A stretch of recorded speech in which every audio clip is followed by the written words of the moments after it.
After Rin wakes up from the fighting pits, she learns about what she did and that she burned a lot of the city down. And Cike is there, amazed and in awe of the gods being real, but she's considered very dangerous now. Her teacher puts her in the Cike, where she doesn't want to be because only weirdos join the Cike. She kind of changes her mind because who is the commander of the Cike? It's Alton. And of course, she kind of just shuts up about joining Cike. So Alton takes her under his wing, and he's very nice in the beginning. He's very brotherly towards Rin. He is also amazed and shocked that she is a Spearly and that he's not alone. It's nice to see this side of Alton since he's just been this brooding character. So they travel together to their division, where they have moments where they actually are able to spend time together.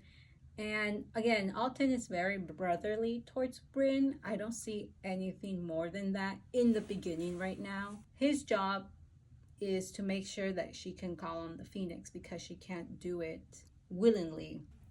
The first person Rin meets from the Cike besides Alton is Quara, and she is a skilled archer. She talks to birds and she's very strict and very straightforward. She makes sure that Rin knows her place now, and that is in the Cike. After Quara, she meets Ramsan, who is their explosive expert. He is a very funny character. He's the youngest. They don't know his true age. He is a troublemaker, and he's just an easygoing guy. And then we meet Enki, who is the doctor, and he is the one who organizes and passes out the drugs to the Cike. Then we meet Baji, who can summon the god of pigs. Then we have Arasta, who is a water-like figure, and we have Unagan, I believe, and he's a shapeshifter. He turns into a fox. We get an introduction to Suni, who comes in lashing out at their lunch area, and Rin is startled. Quara is startled. Poor Unagan, because he gets choked out.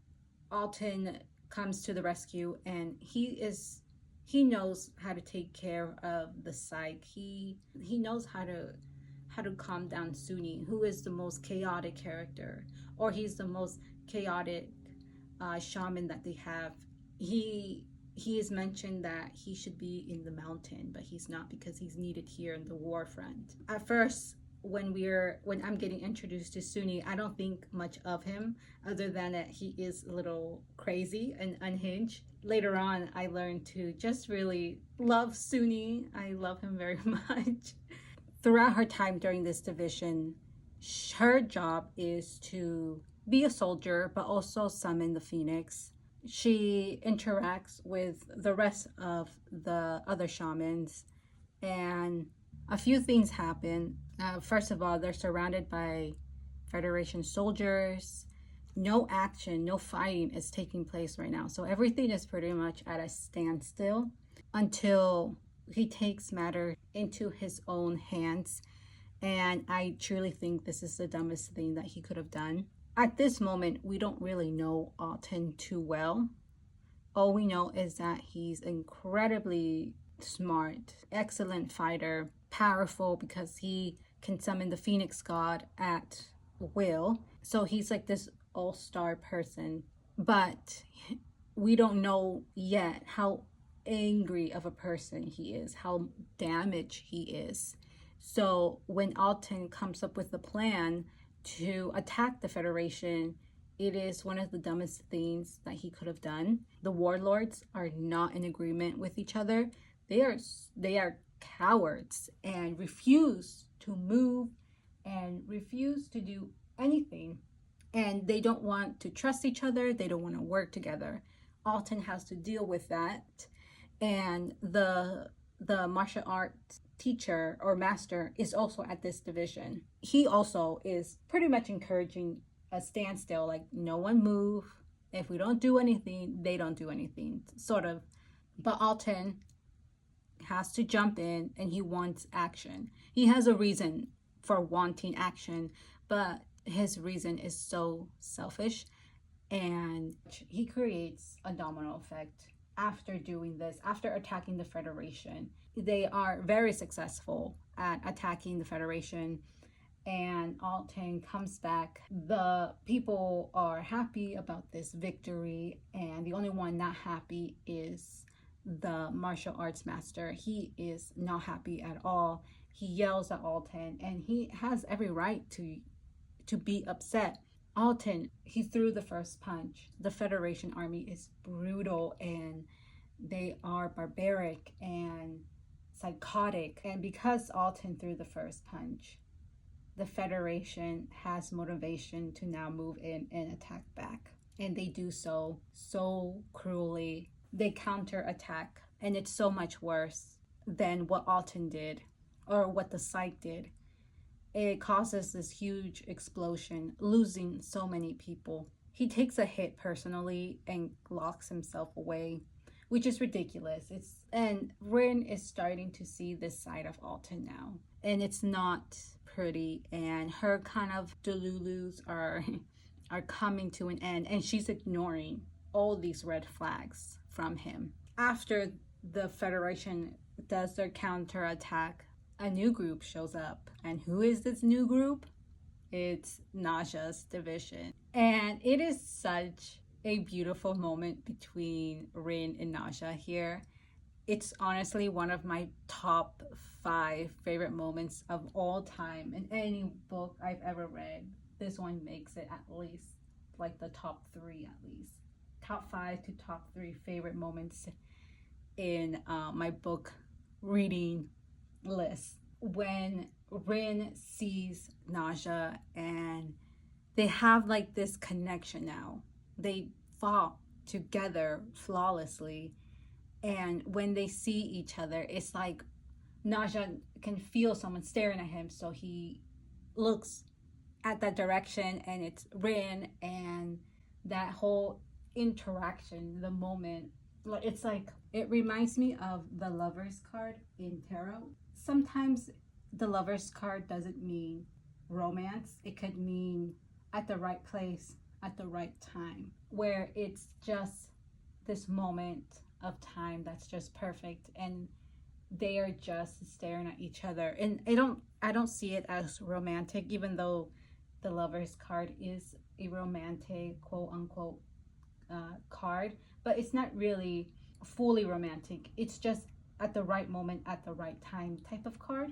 This is how that interaction feels. So they meet up, and Rin is ridiculously happy that Naja is there, and Naja is also content and happy to see Rin. They both chat about what they missed, and Rin is asking about his back, and she mentions how Cike said that you were seriously injured, and Naja so nonchalantly is like, oh yeah, he missed, it's not that big of a deal. Cike exaggerates, I'm fine. And Rin is just eating this explanation up. She's like, yeah, wow, I can see that you're walking, that's amazing. Rin is just happy that he is alive and that he is healthy, and he's able to walk. I love this huge switch up between the relationship here. It is now a friendship between the two of them. They fought together and they just click now, and it's so nice, even if it's just for this moment. Again, the Lover's card is just for this moment. Sometimes the Lover's card means for this moment, and this right here is their moment that they just click and reflect and talk. I love it. I love this moment between them because it's such a nice switch up. It's such a nice switch up from them hating each other to now them being friends. while they're talking, Naja is kind of questioning how weird the Cike is, and we see Suni yelling at something or at someone that's not there. It's just so funny when you think about it. It's short lived because Enki interrupts their conversation and tells her that Alton wants to see her. And he also questioned Naja's story about how his injury is practically gone. Rin defend him and his injury. Now that they found this friendship, Rin pretty much is loyal or just has a sense of loyalty to Naja and defends him. And of course, Enki is not really convinced, but Enki is a doctor, so he knows that this injury should be so severe that no one can just walk away from it that easily. But Rin brushes it off and she goes sees Alton.